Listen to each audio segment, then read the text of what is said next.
Hello and welcome to today's Bible study from College Lutheran Church and from me, Pastor David Drebus. We continue to study the top 100 essential Bible passages list, and we've come to passage number 35 today, the Consolation of Israel, Isaiah chapter 40. Now, one thing you should know is by beginning chapter 40, we're beginning a shift in the book of Isaiah. Most scholars today believe that you actually have several authors who contributed to what we now call the book of Isaiah. So chapters 1 through 39 were written by first Isaiah, according to this theory, and chapters 40 through 55 by second Isaiah, and then the final chapters written possibly by third Isaiah. Now, if you know anything about Bible scholars, you know that they probably have tons of arguments about this, and entire books have been written. Everybody has their own scheme for how they want to divide up the book of Isaiah. I think for our purposes, though, it's helpful to know that a significant shift happens with chapter 40. And in fact, some people refer to chapters 40 through 55 as the book of consolation. And so there was a lot of warning in the first 39 chapters and some warnings in what we've already read, as there were these other nations threatening the people of God. Well, by the time we're in chapter 40, it looks like that threat came, and that threat defeated the people of God, and the Judeans have been taken captive, and they're in Babylon now, and we believe that's where the author of these chapters is. And so he's preaching to people already in exile. The threat already came, and so and the threat won. The people lost, and so what do you do with that?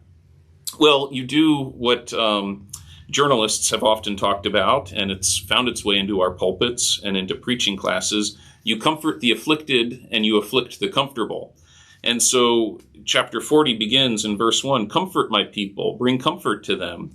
These are people who are afflicted. They don't need to be warned anymore about how terrible things might happen to them. The terrible things have happened, and so now they need to hear these words of comfort. Let's see. I should mention we're about 500 years or so before the time of Jesus, and the content that we've covered already in Isaiah was more about 700 years before the time of Jesus.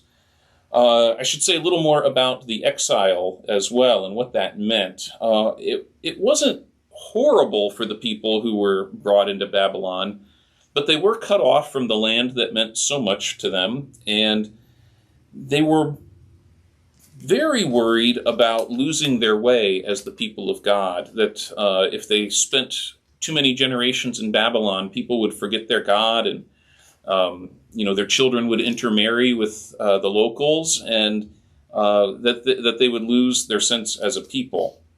And so that's sort of all out there in the air for the Jewish people living in Babylon. Will they lose their identity?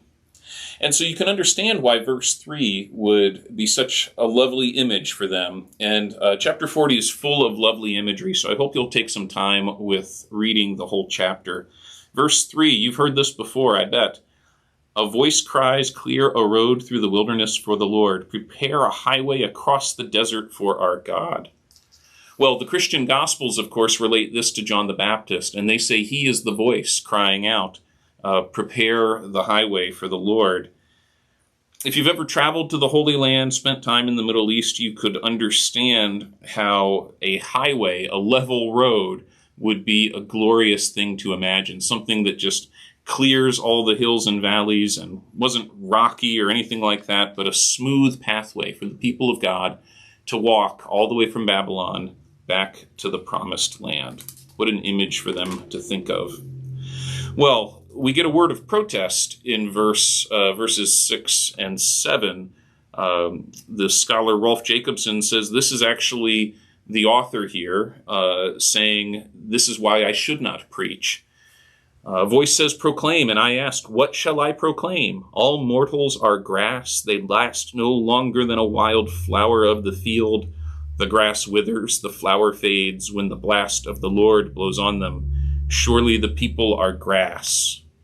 So the fact that this theme is brought up again, that we've seen in Ecclesiastes and we've seen in the book of Job, that Everything that we build eventually fades is a troubling word to consider, and for the author, it's a reason why he should not even dare speak to the people. After all, how are his words anything worth sharing if he is just a fallible human being?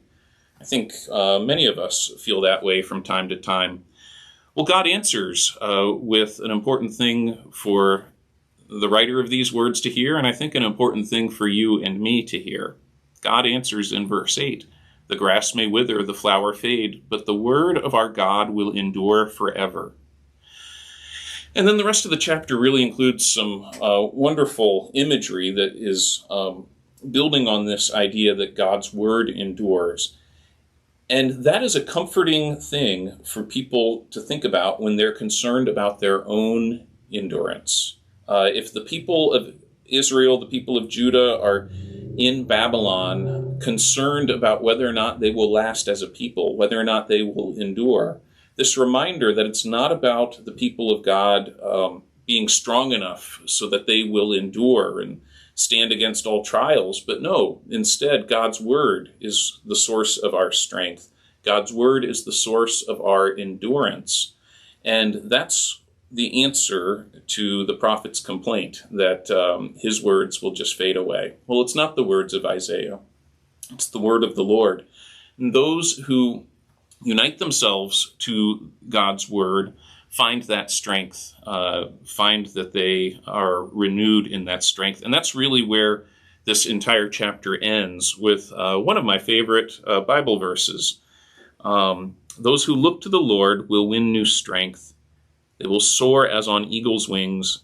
They will run and not feel faint, march on and not grow weary. At the summer camp I helped out with for several years in Shenandoah County, Shrine-Mont Episcopal Camp, I helped out there as a chaplain, and that was those words were set to a camp song. And especially with a whole bunch of tired campers and counselors, it was a good song to sing to remember that God marches with us. Our endurance is found in God, not in us being the strong ones, but God's word being that word that endures forever. And if we unite ourselves with God's word, we will find our own endurance restored.